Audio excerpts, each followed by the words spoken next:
हे कोकमाचं आगळ बनवण्यासाठी तुम्हाला कोकम भिजत घालावे लागत नाही, फार जसं शिजवावं सुद्धा लागत नाही। कुकरच्या फक्त एका शिटीमध्ये असा हा 15-20 मिनिटात वर्ष दीड वर्ष टिकणारा कोकम आगळ तुम्हाला घरामध्ये तयार करता येतो, ते सुद्धा एकदम सोप्या पद्धतीत। अजिबात कोणतंही केमिकल, इसेन्स किंवा आर्टिफिशियल कलर न वापरता असा हा कोकम आगळ एकदाच करून ठेवला की अगदी वर्ष दीड वर्ष चांगला राहतो। उन्हाळ्याच्या दिवसांमध्ये ना शरीरातली उष्णता किंवा दाह कमी करण्यासाठी फक्त चमचाभर हे आगळ घालून पाणी किंवा सोड्यामध्ये तुम्ही हे सरबत तयार करू शकता।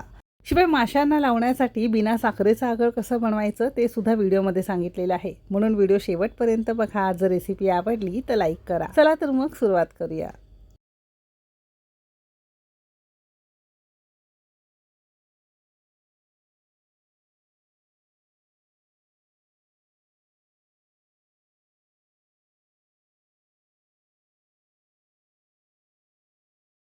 तुम्हा सगळ्यांनाच माहिती असेल कोकम आगळ तसं दोन प्रकारचं असतं, एक सरबतासाठी साखरयुक्त आणि बिना साखरेचं माशांना लावण्यासाठी। कोकम आगळ अगदी कोणतंही असो, फक्त कोकम निवडताना हातावर घेतलं की हलकासा रंग याचा सोडतो। खूप जास्त रंग आला की त्यामध्ये रंग मिक्स केलेला आहे असं समजावं। ओरिजिनल कोकमाला ना हातावर घेतलं की छान मऊ आणि नरम, आणि हातावर घेतला की थोडासा हलकासा याचा रंग लागतो, हा ओरिजिनल कोकम आहे असं समजावं।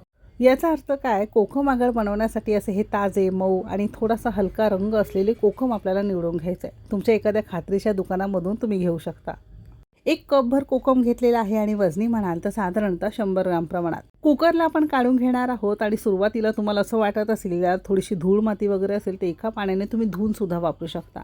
आता इतक्या कोकमापासून साधारणतः एक 700 ते 800 ग्राम किंवा लिटरने जर मोजाल तर 900 ते 950 ml तुमचं हे कोकम आगळ अगदी सहज तयार होतं। जितका कोकम तितकंच तुम्हाला पाणी घ्यायचं आहे, म्हणजे ज्या वाटीने किंवा कपाने तुम्ही कोकम मोजून घेतलेलं आहे त्यानेच आपण इथे साधं पाणी घेतलं आहे। आता तुम्ही इथे बघू शकता पाण्यामध्ये कोकम जेव्हा एकत्र किंवा एकजीव एकसंध होतो, खूप जास्त याचा रंग डार्क किंवा जास्त गडद झाल्यासारखा दिसत नसेल। जर यामध्ये वरून आर्टिफिशियल रंग वगैरे वापरला असेल ना तर खूप पाणी जास्त लाल होतं।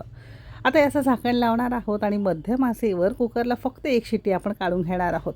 आणि एक गोष्ट लक्षात ठेवायची आहे, कोणतेही आंबट पदार्थ किंवा कोकम आगळ आमसुलाचे कोणतेही प्रकार असतील ना तर शक्यतो स्टीलच्या भांड्यामध्ये आपल्याला शिजवून घ्यायचं आहे। इथे आपला कुकर स्टीलचा असल्यामुळे आपण यामध्ये केलं आहे, कारण ना आंबट पदार्थ जेव्हा तुम्ही वेगळ्या कोणत्या भांड्यामध्ये कराल तर त्याचं रिॲक्शन होण्याची शक्यता असते।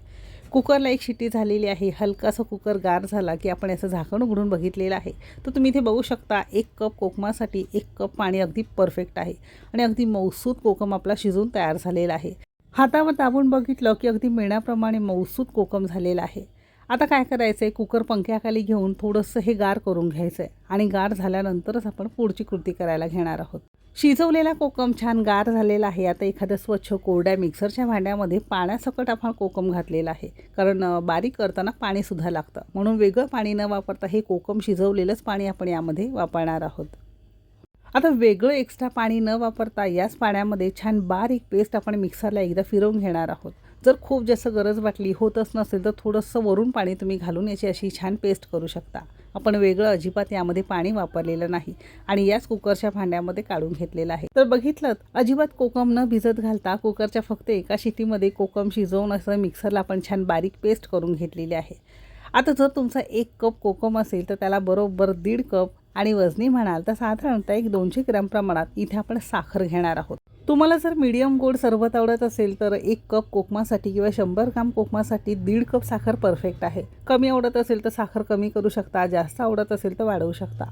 साखरेऐवजी खडी साखर फोडून सुद्धा तुम्ही यामध्ये वापरू शकता, किंवा तुम्हाला खडी साखर वापरायची नसेल तर गुळ बारीक चिरून किंवा गुळाची पावडर जरी यामध्ये थोडीशी वापरली ना तरी सुद्धा चालू शकेल। आता साखर घातल्यावर पुन्हा आपण गॅस चालू केलेला आहे। आता मोठ्या आचेवर साखर संपूर्ण यामध्ये विरघळेपर्यंत एक 5 मिनिटं आपण चांगलं हे एकजीव मिक्स करत जाणार आहोत। जसं याला ऊब लागत जाईल, जसं हे गरम होत जाईल तसं साखर विरघळायला सुरुवात होईल।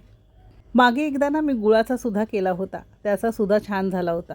तुम्हाला जर आवडत असेल तर गुळाचा सुद्धा तुम्ही करू शकता सेम पद्धतीने। आता मोठ्या आचेवर ना साखर संपूर्ण यामध्ये विरघळलेली आहे, साधारणतः 4 ते 5 मिनिटं झालेली आहे। आणखीन एक 8 ते 10 मिनिटं तुम्हाला हे मस्त मोठ्या आचेवरच एकजीव करत शिजवून घ्यायचं आहे।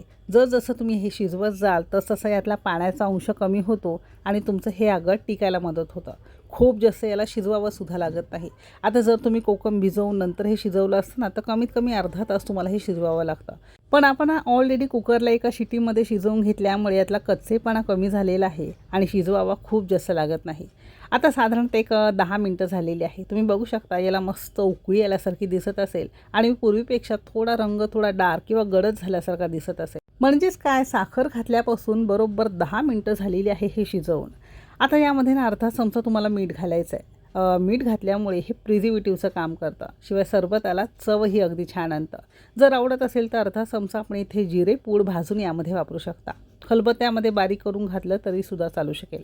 उष्णता कमी करतं, दाह कमी करतं आणि चवीलाही सरबत अगदी छान लागतं. टोटली ऑप्शनल आहे. फक्त अर्धा चमचा मीठ घालून तुम्ही हे तयार केलं तरीसुद्धा चालू शकेल. आता जिरं आणि मीठ घातल्यावर पुन्हा एक 2 मिनटं म्हणजे साधारणतः 12 मिनटं आपण हे मस्त शिजवून घेतलेलं आहे आणि या स्टेजला आपण गॅस बंद केलेला आहे. गॅस बंद केला, थोडंसं कोमट झाल्यावर तुम्ही इथे बघू शकता रंगसुद्धा अगदी छान आलेला आहे. आता हलकंसं कोमट झालं ना तर घरातली एखादी मोठी गाळण वगैरे असते किंवा वस्त्रगाळसुद्धा तुम्ही हे करू शकता. तसं नाही तुम्ही वस्त्रगाळ किंवा असं हे गाळून घेतलं तरीसुद्धा चालेल. पण कधी काय होतं, कोकमाचे ना छोटे छोटे कण किंवा बारीक बारीक खडेसुद्धा कोकमामध्ये असतात. म्हणून नेहमी ना साखरेमध्ये जेव्हा तुम्ही हे मस्त शिजवून घ्याल त्यानंतर असं हे गाळून किंवा वस्त्रगाळ करून घ्यायचं आहे. आता विकत मिळणारं कोकमाचं आगळ ना पातळ असतं, कारण त्यामध्ये केमिकल, आर्टिफिशियल फ्लेवर, रंग असं सगळं वापरून ते तयार करतात. म्हणून पाणी वापरलं त्यांना तरीसुद्धा चालू शकेल. आपण पाणी यामध्ये खूप जास्त वापरलेलं नाही आणि जे पाणी वापरलं ते आटवून घेतलेलं आहे, म्हणून हे टिकायलासुद्धा मदत होतं. मग यामध्ये अजिबात फ्लेवर, आर्टिफिशियल रंग अजिबात काहीही न वापरता असं हे कोकमाचं आगळ आपलं तयार झालेलं आहे. थोडंसं घट्ट वाटतं आहे. जेव्हा तुम्हाला सरबत करायचं असेल त्यामध्ये पाणी घाला, सोडा घाला, बर्फ घाला. जसं तुम्हाला पातळ घट्ट सरबत लागत असेल तसं कोकमाचं सरबत पिऊ शकता. आता तुम्हाला जर माशांसाठी बिना साखरेचं करायचं आहे तर सेम पद्धत आहे. मिक्सरला बारीक पेस्ट करून घ्यायची. जिथे आपण साखर वापरली तिथे अजिबात साखर न वापरता सेम एक 10-12 मिनटं 15 मिनटं तुम्हाला शिजवून घ्यायचं आहे आणि नंतर तुम्हाला हे गार करून गाळून घेऊ शकता. असं एखाद्या डब्यामध्ये कॅनमध्ये तुम्ही भरून ठेवलं तर अगदी वर्ष 1.5 वर्ष चांगलं राहतं. साखरेचं बिना साखरेचं 2 पद्धतीत.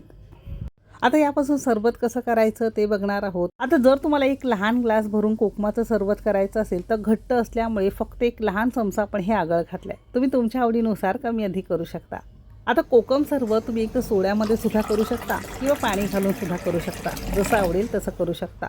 तो उन्हाळ्याच्या दिवसांमध्ये शरीरातील दाह, उष्णता कमी करणारं आणि पाचक मस्त थंडगार कोकमाचं सरबत पिण्यासाठी तयार आहे. आगळ तुम्ही एकदाच तयार करून ठेवलं की फ्रीजमध्ये वर्ष 1.5 वर्ष चांगलं राहतं. जेव्हा तुम्हाला आगळ लागत असेल कोरडा चमचा घालायचा आणि आगळ काढून घ्यायचं, पुन्हा फ्रीजमध्ये ठेवायचं. असा हा कोकम आगळ नक्की करून बघा. रेसिपी आवडली असेल तर लाईक करा. चॅनलवर नवीन असाल सबस्क्राईब करा. बाजूची बेल घंटा नक्की क्लिक करा. इथपर्यंत रेसिपी बघितल्याबद्दल सगळ्यांचे मनापासून आभार. चला तर मग भेटू एक मस्त आणि जबरदस्त रेसिपीसोबत. तोपर्यंत मस्त खा आणि स्वस्त रहा.